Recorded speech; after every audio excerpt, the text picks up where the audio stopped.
Hi friends, എല്ലാവർക്കും നമസ്കാരം. ഇന്ന് ഞാൻ വന്നിരിക്കുന്നത് നമുക്ക് റേഷൻ കടയിൽ നിന്ന് കിട്ടുന്ന പുഴുക്കലരി വെച്ചിട്ട് ഇഡ്ഡലിയും ദോശയും ഈസി ആയിട്ട് ഉണ്ടാക്കുന്നതിൻ്റെ റെസിപ്പി ആയിട്ടാണ്.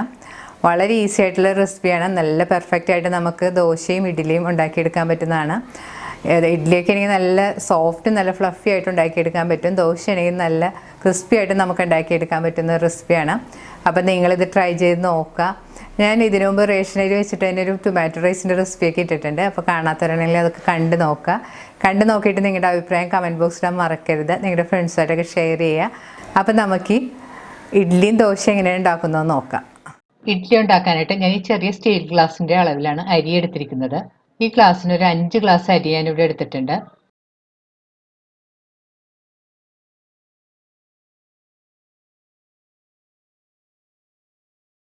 റേഷൻ അരിയിൽ സാധാരണയായിട്ട് ചെറിയ കല്ലും കറുത്ത അരിയെല്ലാം കാണും. അതിലൊന്ന് പെറുക്കി കളഞ്ഞ് നന്നായിട്ട് ക്ലീൻ ചെയ്തെടുക്കണം. ക്ലീൻ ചെയ്തിട്ട് അരി നമുക്കൊരു വലിയ ബൗളിലേക്ക് ഇട്ട് കൊടുക്കാം.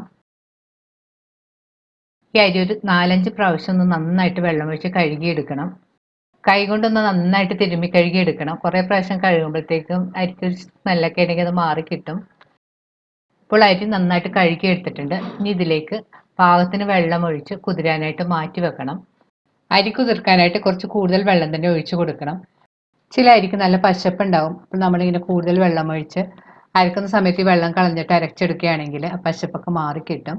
അതുപോലെ തന്നെ പുഴുക്കലരി ആയതുകൊണ്ട് ഒരു 6-7 മണിക്കൂറെങ്കിലും കുതിർത്തെടുക്കുന്നതാണ് നല്ലത്. അപ്പോൾ പെട്ടെന്ന് നമുക്ക് അരച്ചെടുക്കാൻ പറ്റും.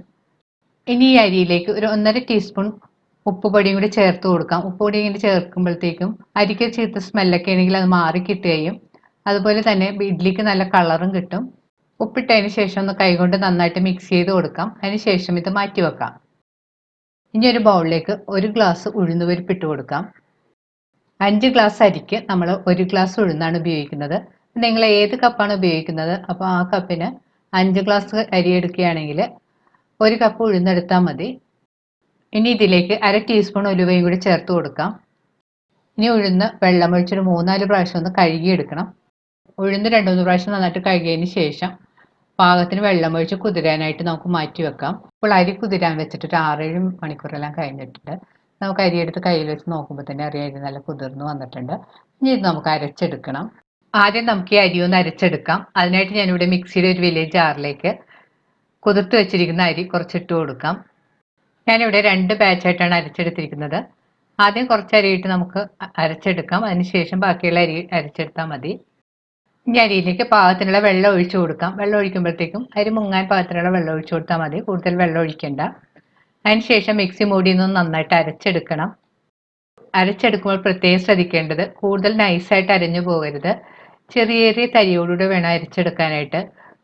കൂടുതൽ വെണ്ണ പോലെ അരച്ചെടുത്തിട്ടുണ്ടെങ്കിൽ നമ്മൾ ഇഡ്ഡലി ഉണ്ടാക്കി വരുമ്പോഴത്തേക്കും ഒരു പശപ്പ് പോലെ ഉണ്ടാവും. അപ്പം നമ്മൾ ഇതുപോലെ ചെറിയ ചെറിയ തരിയായിട്ട് അരച്ചെടുക്കുകയാണെങ്കിൽ അങ്ങനെ ഉണ്ടാവില്ല. അപ്പം ഞാനിവിടെ അരച്ചെടുത്തിട്ടുണ്ട്. നമുക്ക് കൈകൊണ്ട് എടുത്ത് നോക്കുമ്പോൾ തന്നെ അറിയാം ചെറിയ ചെറിയ തരികളോടുകൂടിയാണ് അരച്ചെടുത്തിരിക്കുന്നതാണ്. ഇതാണ് കറക്റ്റ് പാകം. ഇനി അരച്ചെടുത്ത അരി നമുക്കൊരു ബൗളിലേക്ക് മാറ്റാം. മാവ് ഒഴിച്ചു വെക്കുന്ന പാത്രം കുറച്ച് വലുതെടുക്കാൻ വേണ്ടി ശ്രദ്ധിക്കണം. നമ്മൾ ചെറിയ പാത്രത്തിലൊക്കെ ഒഴിച്ചു വെച്ചിട്ടുണ്ടെങ്കിൽ ഓവർനൈറ്റ് ഒക്കെ വെക്കുമ്പോഴത്തേക്കും മാവ് ഫെർമെൻറ്റ് ആകുമ്പോഴത്തേക്കും അത് പൊന്തി വരും. അപ്പോൾ ചിലപ്പോൾ പുറത്തേക്കൊക്കെ ഒഴുകിപ്പോവും. അതുകൊണ്ട് ഇതുപോലെ വലിയ പാത്രത്തിൽ എപ്പോഴും മാവ് ഒഴിച്ചു വെക്കാൻ ശ്രദ്ധിക്കുക. ബാക്കിയുള്ള അരിയും ഞാനിവിടെ അരച്ചെടുത്തിട്ടുണ്ട്. അത് നമുക്ക് ബൗളിലേക്ക് ഇട്ട് കൊടുക്കാം.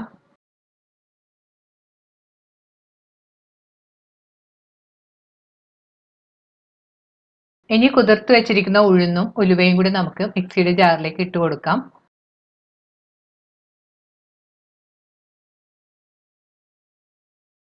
ഇനി ഇതിലേക്ക് പാകത്തിനുള്ള വെള്ളമൊഴിച്ച് നന്നായിട്ട് അരച്ചെടുക്കണം.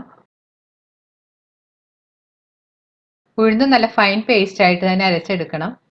ഇപ്പോൾ ഉഴുന്നീ കാണുന്ന പോലെ നന്നായിട്ട് അരച്ചെടുത്തിട്ടുണ്ട്. ഇനി ഇത് നമുക്ക് നേരത്തെ അരച്ചു വെച്ചിരിക്കുന്ന അരിയിലേക്ക് ഇട്ട് കൊടുക്കാം. ഉഴുന്നരച്ച ചേർത്തതിന് ശേഷം സ്പൂൺ കൊണ്ട് നന്നായിട്ട് മിക്സ് ചെയ്ത് കൊടുക്കാം.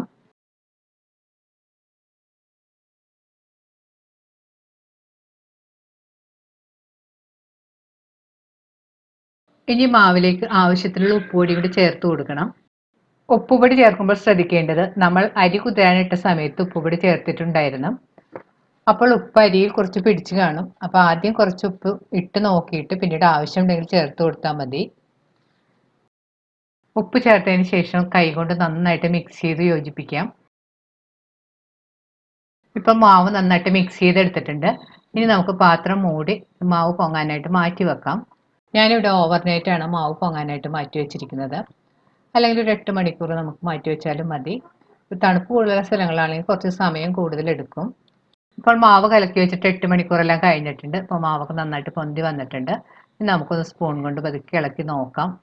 ഇപ്പോൾ മാവ് കൂടുതൽ തിക്കാണെന്ന് തോന്നുകയാണെങ്കിൽ ഒരു 2 ടേബിൾ സ്പൂൺ വെള്ളവും കൂടെ ഒഴിച്ചതിന് ശേഷം ഒന്ന് നന്നായിട്ട് മിക്സ് ചെയ്ത് കൊടുക്കാം.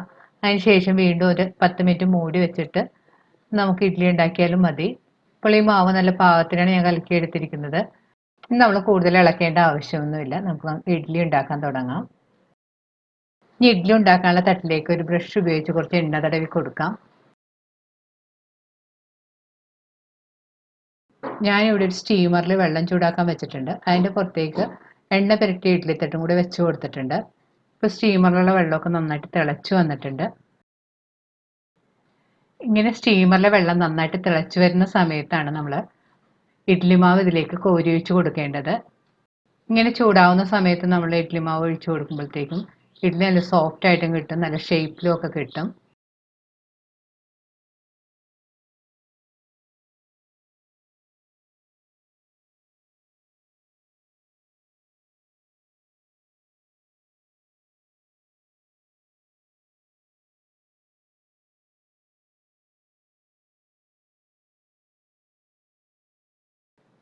ഇപ്പോൾ മാവ് ഇഡ്ഡലിത്തട്ടിൽ ഒഴിച്ച് കഴിഞ്ഞ് ഇനി സ്റ്റീമർ മൂടി ഇഡ്ഡലി ഒന്ന് വേവിച്ചെടുക്കണം. മീഡിയം ഫ്ലെയിമിൽ ഒരു 10 മിനിറ്റ് കുക്ക് ചെയ്താൽ മതി.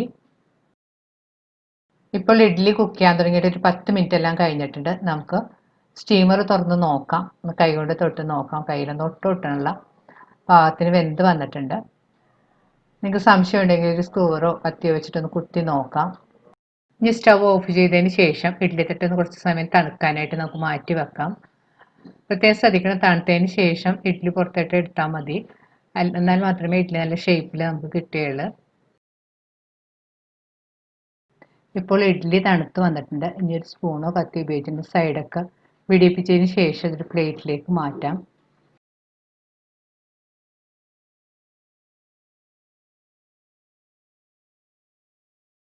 നമ്മൾക്ക് കൈകൊണ്ട് എടുത്ത് നോക്കുമ്പോൾ തന്നെ അറിയാം നല്ല സോഫ്റ്റ് ഇഡ്ഡലിയാണ്. ഇപ്പോൾ നമ്മുടെ ഇഡ്ഡലി റെഡി ആയി കഴിഞ്ഞ് ഇനി നമുക്ക് ദോശ ഉണ്ടാക്കാൻ തുടങ്ങാം. അതിനായിട്ട് ഞാനിവിടെ ഒരു നോൺ സ്റ്റിക്ക് പാൻ ചൂടാക്കാൻ വെച്ചിട്ടുണ്ട്. ഇപ്പോൾ പാൻ നന്നായിട്ട് ചൂടായി വന്നിട്ടുണ്ട്. ഇനി ഇതിലേക്ക് കുറച്ച് വെള്ളം തളിച്ചു കൊടുക്കണം. ഇനി വെള്ളം വേണമെങ്കിൽ ഒരു ടവൽ വെച്ച് നമുക്ക് തുടച്ച് കളയാം. അതിന് ശേഷം നിങ്ങൾക്ക് ഇഷ്ടമാണെങ്കിൽ കുറച്ച് എണ്ണ പുരട്ടി കൊടുക്കാം. ഞാൻ നോൺ സ്റ്റിക്ക് ആയതുകൊണ്ട് എണ്ണ ഇപ്പോൾ പുരട്ടുന്നില്ല. അതിന് ശേഷം നമുക്ക് പാകത്തിലുള്ള മാവ് ഒഴിച്ച് ദോശ ഉണ്ടാക്കിയെടുക്കാം. ദോശമാവ് ഒഴിക്കുന്ന സമയത്ത് സ്റ്റവ് ഒരു മീഡിയം ഫ്ലെയിമിൽ വെച്ചാൽ മതി. കൂടുതൽ ചൂടായിട്ടുണ്ടെങ്കിൽ നമുക്ക് പരത്തിയൊക്കെ എടുക്കാൻ ബുദ്ധിമുട്ടായിരിക്കും. ദോശ ഉണ്ടാക്കുന്ന സമയത്ത് മാവ് കൂടുതൽ കട്ടിയാണെന്ന് തോന്നുകയാണെങ്കിൽ പാകത്തിന് വെള്ളം ചേർത്ത് കൊടുക്കണം. കൂടുതൽ കട്ടിയാണെങ്കിൽ ദോശ പരത്തിയെടുക്കാനൊക്കെ ബുദ്ധിമുട്ടായിരിക്കും. ഇനി ദോശയുടെ സൈഡിലും മുകളിലൊക്കെ ആയിട്ട് പാകത്തിന് എണ്ണയോ നെയ്യോ ഒഴിച്ചു കൊടുക്കാം. അതിന് ശേഷം സ്റ്റവ് ഒരു മീഡിയം ഫ്ലെയിമിൽ വെച്ച് നന്നായിട്ട് മൊരിച്ചെടുക്കണം. ഇപ്പോൾ ദോശയുടെ ഒരു സൈഡ് മൂത്ത് വന്നിട്ടുണ്ട്. നമുക്ക് ദോശ ഒന്ന് തിരിച്ചിട്ട് കൊടുക്കാം. നല്ല ക്രിസ്പി ദോശയാണ് നിങ്ങൾക്ക് ഇഷ്ടമെങ്കിൽ കുറച്ച് നെയ്യും കൂടെയൊക്കെ ഒഴിച്ചു കൊടുത്ത് സ്റ്റവ് ഒരു ഹൈ ഫ്ലെയിമിൽ വെച്ചിട്ട് കുക്ക് ചെയ്തെടുക്കണം. ഇപ്പോൾ നമ്മുടെ ദോശ പാകമായിട്ടുണ്ട്. നമുക്ക് കോരി മാറ്റാം. ബാക്കിയുള്ള മാവ് കൊണ്ട് നമുക്ക് ഇതുപോലെ തന്നെ ദോശ ഉണ്ടാക്കിയെടുക്കാം. ഈ മാവ് ഉപയോഗിച്ച് നമുക്ക് മസാല ദോശ ഉണ്ടാക്കിയെടുക്കാവുന്നതാണ്. ഇപ്പോൾ നമ്മുടെ ദോശയും റെഡി ആയിട്ടുണ്ട്. ബാക്കിയുള്ള മാവ് ഒരു പാത്രത്തിലാക്കി ഫ്രിഡ്ജിൽ സൂക്ഷിക്കുകയാണെങ്കിൽ 2-3 ദിവസം നമുക്ക് ഉപയോഗിക്കാം. ഈ മാവ് കൊണ്ട് നമുക്ക് ഊത്തപ്പം, മസാല ദോശ എല്ലാം ഉണ്ടാക്കാവുന്നതാണ്. ഈ ഇഡ്ഡലി ഒന്ന് നമുക്ക് കയ്യിലെടുത്ത് നോക്കാം. നല്ല സോഫ്റ്റ് ഇഡ്ഡലിയാണിത്. ഞാനിവിടെ ദോശയും ഇഡ്ഡലിയൊക്കെ ഒരു പ്ലേറ്റിലെടുത്ത് വെച്ചിട്ടുണ്ട്. കൂടെ ഉള്ളി സാമ്പാറും ഇഡ്ഡലിപ്പൊടിയുമാണ് എടുത്ത് വെച്ചിരിക്കുന്നത്. സാമ്പാറിൻ്റെയും പൊടിയുടെയൊക്കെ വീഡിയോ നമ്മൾ നേരത്തെ ഇട്ടിട്ടുള്ളതാണ്. അതിൻ്റെ ലിങ്ക് ഞാൻ ഡിസ്ക്രിപ്ഷൻ ബോക്സിൽ കൊടുക്കുന്നതാണ്. അപ്പോൾ കാണാത്തവരാണെങ്കിൽ അത് കണ്ട് നോക്കുക. രണ്ടും നല്ല അടിപൊളി റെസിപ്പിയാണ്. അപ്പം നിങ്ങൾ ഈ ഇഡ്ഡലിയും ദോശയൊക്കെ ട്രൈ ചെയ്ത് നോക്കുക. നല്ല ടേസ്റ്റി ആയിട്ടുള്ള റെസിപ്പിയാണ്. ട്രൈ ചെയ്ത് നോക്കിയിട്ട് നിങ്ങളുടെ അഭിപ്രായം കമൻറ്റ് ബോക്സിൽ മറക്കരുത്. നിങ്ങളുടെ ഫ്രണ്ട്സുമായിട്ടൊക്കെ ഷെയർ ചെയ്യുക. വീണ്ടും ഇതുപോലുള്ള നല്ല റെസിപ്പിയായിട്ട് നമുക്ക് കാണാം. താങ്ക്